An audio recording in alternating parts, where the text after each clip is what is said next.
Hi everyone, I'm JD from Willowbound Journals, and I am excited to get started making another journal. And I have got a whole bunch of beautiful vintage French pieces on my desk. We've got some vintage French lace. We have got some vintage French letters in here. We've got this lovely vintage French postcard with the florals, and then I've got all these different bundles here. I got most of these from Etsy, so I get lots of questions asking where I get my vintage pieces from. These ones I get from Etsy, and I'm just so grateful that the postage from France is pretty reasonable. It's really, really great because postage from America and Europe tends to be very, very, very, very expensive. But from France, doable. I don't know why, but it's great. I'll take it.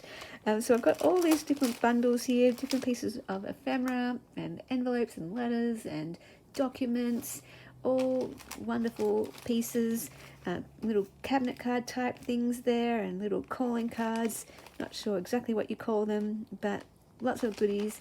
I've even got a whole bunch of vintage French photographs, and yeah, this is just some of what I have in my collection.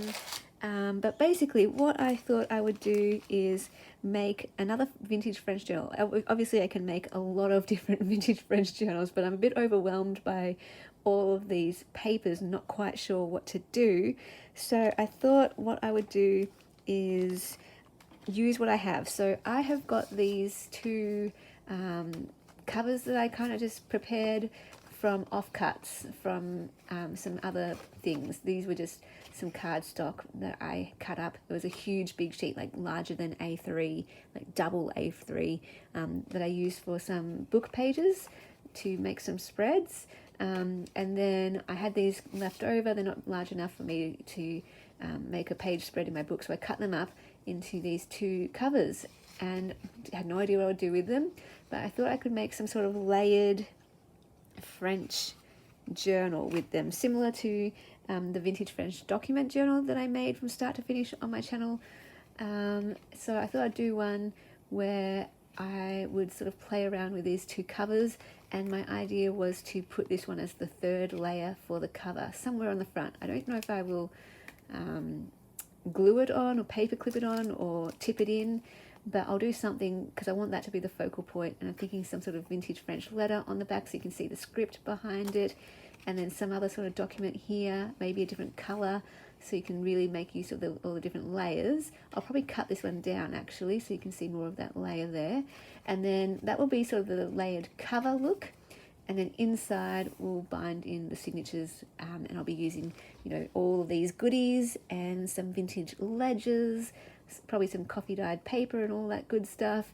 And we'll really go to town embellishing this. I'm thinking maybe putting some lace on the cover somewhere. I don't know. Not really sure. But that's my overall general idea. And so this will be my first journal making start to finish series for my Patreon to kick us off for the year in January. So for those who don't know, for all of last year, I made a start to finish journal making series each month for my beautiful patrons. So we started the year off making a Daphne's Diary journal, a personal one for myself. We did a bird journal. We did a whole bunch of Edith Holden journals, paper bag ones, envelope ones, book cover ones. We did a Life of Edith Holden one. We did some vintage sewing journals, some Christmas journals, just trying to remember what else I did. We did a Secret Garden book journal.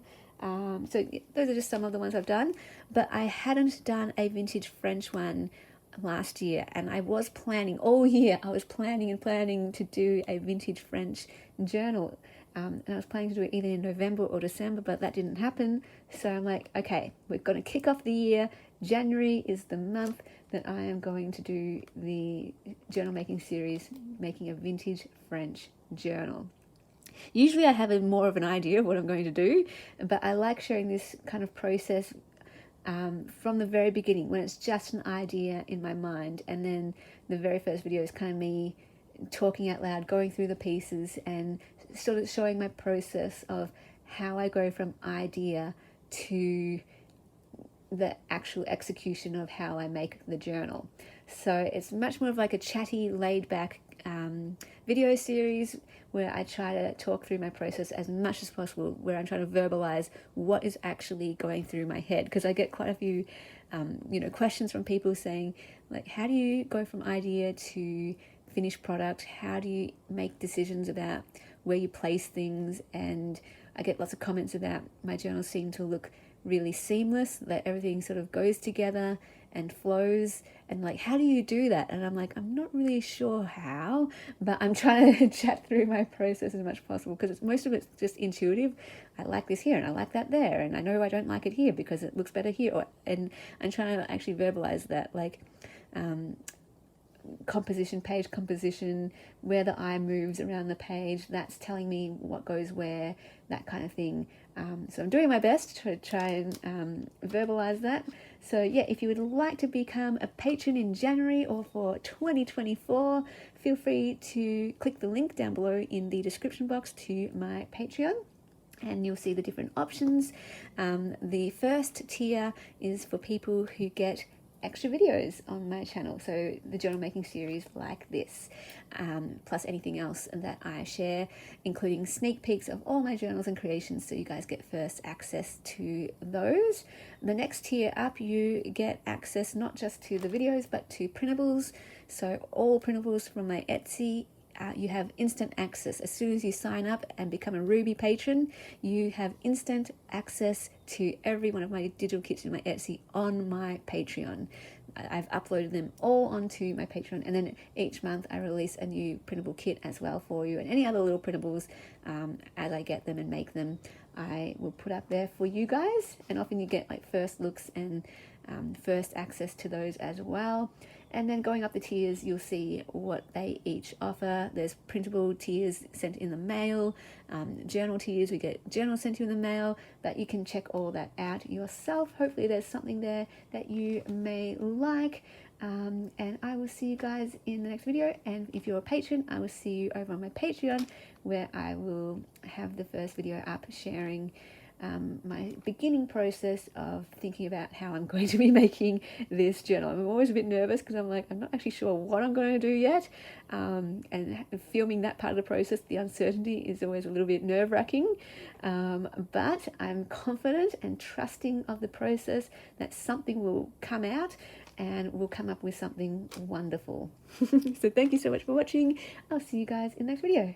Bye guys. Special thank you to my beautiful patrons who supported me in December. If you would like to support me in the month of January, I would be so ever grateful.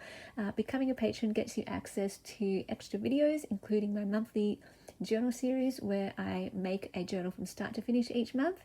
The Ruby tier gets you access to every single digital kit from my Etsy, as well as a new kit each month. And there's different tiers. There's some mail tiers and a journal tier as well, so feel free to check those out. If you'd like to take any of my courses, those are down below in the description box as well, and all the links and places to find me are down there too.